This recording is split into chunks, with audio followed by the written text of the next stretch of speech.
Hey, what's going on, y'all? Back with the Heat for the Streets, man. It's AK Showtime. Hey, look, man. Uh, I'm back in the gym, you know what I'm saying, chilling out or whatever. But I want to make this little video or whatever. You know what I'm saying, just to update my content. You know what I'm saying, keep y'all updated on what I'm trying to talk about or whatever. But yeah, man, I want to talk about Lonzo Ball or whatever. Uh, I ain't get a chance to do a video on his first game. His first game was terrible. We all know that. We ain't even gonna discuss that. We already know what it was. Second game, he did a little bit better. Had a triple double, although he got it late in a game that, well, it wasn't over because Lakers kind of made a run against the Celtics or whatever. But then again, it is only summer league, so triple doubles don't matter. The win losses really don't matter. Um, it's just a talent evaluation. It's just like the preseason for the NFL. I mean, the games matter to the people on the court and the coach staff for a little bit, but in the grand scheme of things, it really don't matter. Phew. Just yawn, I'm a little tired. But in the grand scheme of things, it really don't matter. Because Lonzo Ball going to be the starting point guard for the Los Angeles Lakers next year. And after I was on Facebook last night, and SportsCenter had made a tweet or a Facebook post. I think it was it was a Facebook post last night. They was talking about the triple double, whatever. They had his numbers up there, and I basically commented and basically was like, look, for all you fans out there that really don't know the game, he not out there to score. So the 11 points really don't matter. He out there for the rebounds and the assists, and that's what he got tonight. I mean, he only had 11 points. And look, I'm not saying he's not there to score, but he's not there to be the primary scorer. That's what I meant in the comment. But people kept telling me, oh, he's not meant to score, the why he takes so many shots. I'm like, look, that's standard for a point guard. Like, look, he took 15 shots the first game. He took 13 shots the second game. But that's normal for a true point guard. How many true point guards you really know that actually scored, that actually shot over 20 to 25 times? Really? Really? How many true point guards you know that were past first guys that really, I'm talking about scored the basketball in high volume or shot the ball in high volume?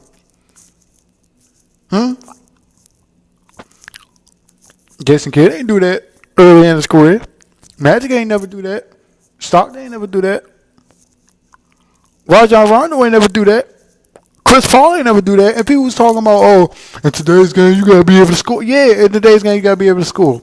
But when you get swept up in the phenomenon that is a Steph Curry or Klay Thompson, yeah, you're gonna think, oh, all these dudes supposed to do is shoot jump shots. But Steph can go to the rim too. And that's the one common misconceptions people got about him still to this day, that he just a glorified jump shooter, and he's not. He can go to the rim. Just look at the play that he did against LeBron in the finals. He went and put a move on him, and he hit a scoop layup. He schooled him. Those dudes can go to the rim. Kyrie can go to the rim. He ain't just no jump shooter. Now, Kyrie to me is a glorified two guard. Kyrie to me is a glorified two guard who just happens to play point and is athletic enough and talented enough to actually justify him being at that spot. But Kyrie ain't no two guard. I mean, Kyrie ain't no point guard to me. He was never really no true point guard in at Duke. He was a two guard. The only reason why they put him at point was because he's just a little bit too small to play that two guard in an effective way. Because Kyrie only 6'3", 6'4"? He's not 6'5", 6'6", 6'7". So he really can't play two guard to me. But he's a glorified two guard. Russ can play two guard. I think Damian Lillard could play a little bit of two guard if he wanted to. because they got the jump shooting ability to do it. Kyrie can shoot jumpers. Russ can shoot jumpers, although not as effective as the other two that I just mentioned. Russ played two guard at UCLA. I guarantee you, if they put him at two guard with the amount of strength that Russ got and the ability to get to the rim and shoot jumpers, I think that Russ could be an even more effective player than he already is. Forget the triple doubles. I mean, like I told people, man, Russ is a glorified stat stuffer. We already he proved that to me last year. Most of his rebounds was open rebounds, meaning most of his guys got the fuck out the way, and they was basically just like, you know what? Yeah, we going, you know what I'm saying, we gonna let you have that. We already know you're on the precipice of history, so we gonna let you have this record. And they gifted him some rebounds. They gave him some rebounds. Now I'm not saying he didn't work for it, but you know what I'm saying, most of his rebounds was open rebounds. Same thing with Lonzo. Lonzo gonna get a lot of open rebounds because, you know what I'm saying, dudes shoot jumpers now. Everybody talk about, oh, it's a shooter's game now. Yeah, it's a shooter's game, which means that he's going to be able to rebound, dummies. And he's 6'6", 6'7" as a point guard. Come on now. At that frame, you're supposed to be able to rebound. At that height and that frame, you're supposed to be able to rebound. You're going to be able to get the rebound because you're going to have a lot of open bounce rebounds and shit. You know what I'm saying? You're going to be able to rebound at a high rate. 8, 9, 10 rebounds, 11 rebounds every game. You know what I'm saying? Or most of your games throughout the season. And people can talk about, he shot 15 shots first game, 13. That's only a total of 28 shots. I done seen motherfuckers shoot 25 shots in a single game. And by the time they get to the second game, whether it's in summer league or in the NBA, they already got about 40 to 45 shot attempts because they shoot the ball. Whether it's a score first point guard or whether it's a two guard. That's not a high volume number. That's not a high volume number in two games for Lonzo Ball. It's really not. And people sitting up there, like I said, man, people sitting up there hating him because of what his father said. And I had to check some of these motherfuckers on Facebook the other day when they was sitting up there talking last night and some of the day because, you know what I'm saying, my notifications keep blowing up with this shit. You know what I'm saying? They keep talking about Lonzo like, yo, why y'all keep dogging this dude? He's 19 years old. He's a kid, bruh. He's a kid. And I consider him a kid, you know what I'm saying? Because I'm not out of high school or whatever. So dudes like that, I consider them like they youngest than me. Even though we're not that far apart. They youngest than me. You know what I'm saying? 18, 19-year-old kids is fresh out of high school, they youngest than me, yo. And I'm like, yo, why you dogging this dude? Like, it's cool if you don't like him, but don't say he gonna be a bust because two summer league games he ain't shoot well. Or he ain't look good on defense. Like, come on, man. It's a lot of dudes in the NBA don't play defense, man. It's a lot of dudes in the NBA don't play defense. But it's a shooter's game, right? Most shooters don't play defense. But most of these dudes don't know the game of basketball. So I'm like, come on, man. Really? Are you stupid? Are you dumb?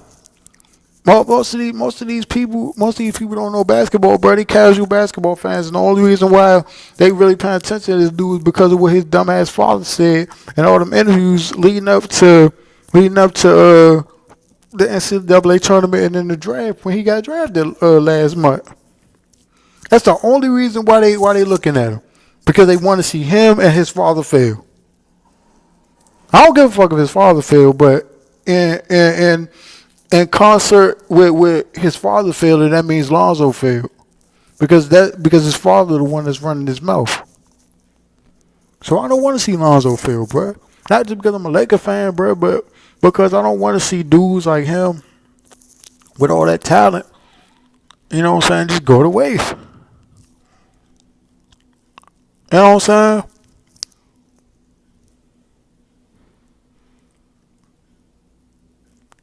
I can throw all and people kept telling me, oh, people kept talking to me about Chris Paul and John Wall and all that. I'm like, yo, he's not them.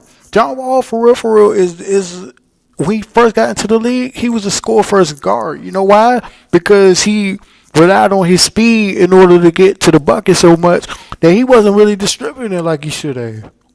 Now, by year 3, year 4, year 5, when he started to make the playoffs, he started to get more guys involved. You know what I'm saying? They drafted Bradley Beal, they drafted Otto Porter, they reshaped the whole roster. They got Nene, Gortat, and all, you know what I'm saying, all them dudes. And now Marcus Morris and all them, you know what I'm saying? And he really starting to become a true two-way point guard, both on offense and defense. Because John Wall really didn't play defense like that. I'm talking about lockdown, man-to-man type defense. Early in his career, he would get steals, but he wasn't really like a lockdown, okay, mano a mano, I'm going to check you and strap you up type defender. Same thing with Rondo, same thing with Chris Paul. Chris Paul not no shooting point guard, and that's what people tried to make the case with me. I'm like, Chris Paul ain't no damn shoot first point guard. He's a pass first point guard. Same thing with Lonzo. Like, come on, y'all, these people are idiots, man. Like, they don't know what the fuck they talking about. Like, how you gonna sit up there and try to make the case for Chris Paul being a shoot first point guard when he been an assist leader? That man was an assist leader for like, I think like 3 or 4 straight years. Either when he first got to LA or when he was in New Orleans. It was him and Rondo like battling for like the top point guard in the league, along with like Darren Williams or somebody like that. It was like a whole big discussion or whatever, like who's the best point guard in the league or whatever for like a good 4 or 5 years. It was like Chris Paul, it was Chris Paul, Rondo, Darren Williams, and then when D Rose got into the game, it was D Rose, and then they made a case for then they made a case for like Russell Westbrook or whatever because they saw how athletic he was, but. That conversation over. Chris Paul probably the best point guard in the league, and only because Rondo got hurt. I think when he got hurt in Boston, I think that was pretty much the end of Rondo being like the best point guard, just like distributing the dudes in the game. And plus, he lost most of his talent, so it didn't help him much. But from like New Orleans to when Chris Paul had James Posey and Tyson Chandler, Dave West, and all them, to him going to LA with DeAndre Jordan and Blake Griffin and Jamal Crawford and them and JJ Redick, he had talent around him, so it was easy for him to distribute the ball a lot. Rondo ain't had that. Derrick Roosevelt ain't had that. He was the main option. Russ had it in KD and Ibaka and James Harden, but he wouldn't share the rock like he was supposed to early on, and even now. That's why KD gone. And I tried to make that case too. That's why Russ and KD didn't work. Because Russ wanted to be, you know what I'm saying? Russ wanted to be Penny Hardaway 2.0. Or Kobe 2.0. Where he had a two guards mentality at the point guard spot. Lonzo don't got that. Lonzo is a true point guard. And for people sitting up there trying to make a case for, he a bad shooter. Jason Kidd wasn't no great shooter coming in. Rondo wasn't a great shooter. Chris Paul wasn't a great shooter. A lot of true point guards that don't really have that much athleticism. I'm not saying those guys didn't have athleticism, but they don't really have that much athleticism. Compared to their counterparts when they was first coming in. Like they try to compare Lonzo to like De'Aaron Fox. De'Aaron Fox, they compare him to John Wall. Lonzo, I compare more to like a Jason Kidd or Chris Paul, where he athletic, but he don't really, you know what I'm saying? It don't really show that much. He just a big force that can get inside a lot. And for those people that were sitting up there talking about his shot, a lot of true point guards don't have jump shots when they come in because they're so used to passing the ball to other guys that can score. But anyway, man, I'm going to do a part 2 to this video, man, because I really got to break this down for y'all.